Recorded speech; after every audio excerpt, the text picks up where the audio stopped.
ಚಿಮೂಲ್ ಚುನಾವಣೆ ಗೆದ್ದಿರೋದ್ರಿಂದ ನಮ್ಮ ಆತ್ಮೀಯರಾದಂಥ ನಮ್ಮ ಸೊನ್ನೆನಹಳ್ಳಿ ಮೂರ್ತಿಯವರು ಬಂದು ನಮಗೆ ಅಭಿನಂದನೆಗಳನ್ನು ಸಲ್ಲಿಸಿರುತ್ತಾರೆ.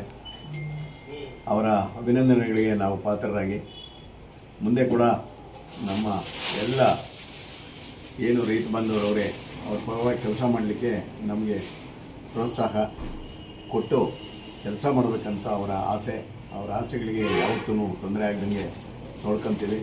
ಆ ಆಸೆಗಳಿಗೆ ತಕ್ಕಂಗೆ ಕೆಲಸ ಮಾಡ್ತೀವಿ ಅಂತ ಹೇಳ್ತಾ ನನ್ನ ಮಾತು ಮುಗಿಸ್ತೇನೆ. ಚಿಮೂಲ್ ಚುನಾವಣೆಯಲ್ಲಿ ಕೆಂಕೋಟೆ ಕ್ಷೇತ್ರದಿಂದ ನಮ್ಮ ರಾಮಣ್ಣವರು ಮತ್ತು ಶಿಡ್ಲಘಟ್ಟ ಕ್ಷೇತ್ರದಿಂದ ನಾನು ಏನು ಜಯಶೀಲನಾಗೋದಕ್ಕೆ ಕಾರಣ ಯಾರು ಅಂತ ಹೇಳಿದ್ರೆ ನಮ್ಮ ಕ್ಷೇತ್ರದ ಶಾಸಕರು ಮತ್ತು ಮತದಾರ.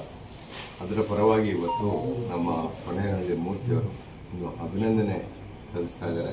ಇದು ನಮ್ಮಲ್ಲ, ನಮ್ಮ ಶಾಸಕರಿಗೆ ಸಲ್ಲಬೇಕಾಗಿರೋದು ಅಂತ ಈ ಸಂದರ್ಭ ಹೇಳ್ತಾ, ಏನಿವತ್ತು ಚಿಮೂಲಿಂದ ಏನು ರೈತ ಬಾಂಧವರಿಗೆ ಏನು ಸೌಲಭ್ಯಗಳು ಸಿಗುತ್ತೋ ಅದನ್ನು ಮಾಡೋಕ್ಕೆ ಮುಂದಿನ ದಿನಗಳಲ್ಲಿ ಮಾಡೋದಕ್ಕೆ ಒಂದು ಅವಕಾಶ ಮಾಡಿಕೊಟ್ಟಿದೆ. ಅದನ್ನು ಮುಂದೆ ಮಾಡ್ತೀವಿ ಅಂತ ಈ ಸಂದರ್ಭ ಹೇಳ್ತಾ, ಹಿಂದೆ 5 ವರ್ಷದ ಹಿಂದೆ ನಾನು ಇದ್ದಾಗ ಒಂದು ಕ್ಯಾಂಪ್ ಆಫೀಸ್ ಕಟ್ಟಿದ್ವಿ.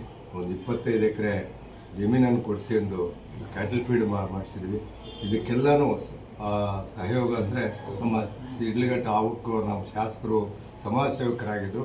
ಅವರ ಆಶೀರ್ವಾದದಿಂದ ಅವತ್ತು ಇಷ್ಟೆಲ್ಲ ಮಾಡೋಕ್ಕಾಯಿತು. ಇವತ್ತು ಅಷ್ಟೇ ಅವರ ಆಶೀರ್ವಾದ ಇದ್ದರೆ ಇಡೀ ಕ್ಷೇತ್ರದಲ್ಲಿ ಅಭಿವೃದ್ಧಿ ಮತ್ತು ಏನಿವತ್ತು ರೈತ ಬಾಂಧವರಿಗೆ ಏನೇನು ಚಿಮೂಲಿಂದ ಸೌಲಭ್ಯಗಳು ಸಿಗುತ್ತೋ ಅದನ್ನು ಮಾಡೋದಕ್ಕೆ ಅವಕಾಶ ಮಾಡಿಕೊಡಿದ್ರೆ ಮಾಡ್ತೀವಿ ಅಂತ ಮುಂದಿನ ದಿನಗಳು ಅಂತ ಹೇಳ್ತಾ ಮಾತನ್ನು ಕ್ಷೇತ್ರದ ನಮ್ಮ ಜನಪ್ರಿಯ ಶಾಸಕರಾದ ಶ್ರೀ BN ರವಿಕುಮಾರಣ್ಣನವರ ನೇತೃತ್ವದಲ್ಲಿ ನಡೆದಂತಹ ಹಾಲು ಒಕ್ಕೂಟದ ಚಿಮೂಲ್ ಚುನಾವಣೆಯಲ್ಲಿ ಜಯಬೇರಿ ಬಾರಿಸಿದಂತಹ ನಮ್ಮ ಉಜಗೂರು ರಾಮಣ್ಣನವರು ಹಾಗೂ ಬಂಕುನಪ್ಪಣ್ಣವರಿಗೆ ನನ್ನ ಅಭಿನಂದನೆ ಸಲ್ಲಿಸುತ್ತಾ ಶುಭ ಹಾರೈಸುತ್ತೇನೆ.